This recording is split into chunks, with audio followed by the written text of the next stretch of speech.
മോന്റെ തീരുമാനം എന്താ? തീരുമാനം എനിക്ക് ഇവിടെയുള്ള ഒന്നും വേണ്ട, അത്രേ ഉള്ളൂ. എനിക്ക് എൻ്റെ അപ്പനെ അമ്മയായിരുന്നു എനിക്ക് ഏറ്റവും ഇഷ്ടം. അവരെ കൊന്നിട്ട് അവരെ പേരിൽ ഒരു നടപടി എടുത്തില്ല. അങ്ങനെ എനിക്ക് വേണ്ട, ഒന്നും വേണ്ട, സ്ഥലവും വേണ്ട, വീടും വേണ്ട, പൈസയും വേണ്ട, ഒന്നും വേണ്ട. നമ്മൾ ഒരുപാട് 5 വർഷമായി നമ്മൾ ഫൈറ്റ് ചെയ്യില്ലേ, എന്നിട്ട് ആരും സർക്കാർ ഒന്നും മോനെ സഹായിച്ചില്ലെന്നാണ് മോൻ പറയുന്നത്. ആരും സഹായിച്ചില്ല, മോന് നീതി കിട്ടിയില്ല. കൊച്ചിലെ എൻ്റെ അമ്മയ്ക്ക് വയ്യായിരുന്നു, മാനസിക രോഗിയായിരുന്നു.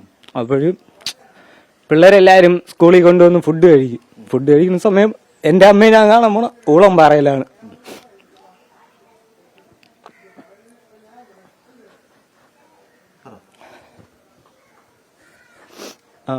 പിള്ളേരെല്ലാവരും ഫുഡ് കഴിക്കുമ്പോൾ എനിക്കും കൊതി വന്നു, അമ്മയും അപ്പയും ഉണ്ടാക്കണം. പിന്നെ ഞാൻ എൻ്റെ അമ്മയെ കാണാൻ പോണ ഊളമ്പാറ ആശുപത്രിയിൽ. അങ്ങനെ ഇരുന്നു എൻ്റെ അമ്മയ്ക്ക്, എനിക്ക് ഒരു 16 വയസ്സ് വരെയൊക്കെ എൻ്റെ അമ്മയ്ക്ക് അസുഖമായിരുന്നു. എൻ്റെ അമ്മയുടെ സ്നേഹം എനിക്ക് കിട്ടിയിട്ടില്ല. ഒരു 17 വയസ്സൊക്കെ ആയപ്പം അവർക്ക് ഓക്കെ ആയി. ഒരു 5-6 മാസം അത്രേ ഉള്ളൂ അവരുടെ സ്നേഹം എനിക്ക് കിട്ടിയത്. ആ കിട്ടിയ ഉടനെ തന്നെ ഇവിടുത്തെ നിയമവും സാധനം കൊണ്ടുപോയി. അതുകൊണ്ട് എനിക്കൊന്നും വേണ്ട.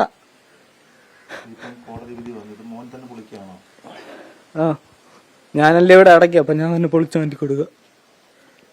ഞാനല്ലേ എൻ്റെ അമ്മയും അപ്പനെ ഇവിടെ അടയ്ക്കുക, ഞാൻ തന്നെ പൊളിച്ചു മാറ്റാം.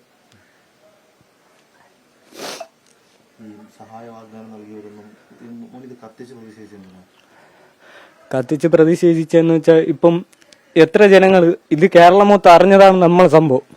അപ്പൊ അറിയാത്ത എത്ര പാവം ജനങ്ങളാണ്, അവരെയൊക്കെ എന്തുമാത്രം ഇതേപോലെ കിടന്ന് ഓടണായിരിക്കും നിയമത്തിന്റെ പുറകെ. അവർക്കൊക്കെ എന്ത് നീതി കിട്ടിയതാണ്. അതുകൊണ്ട് എനിക്ക് വേണ്ട.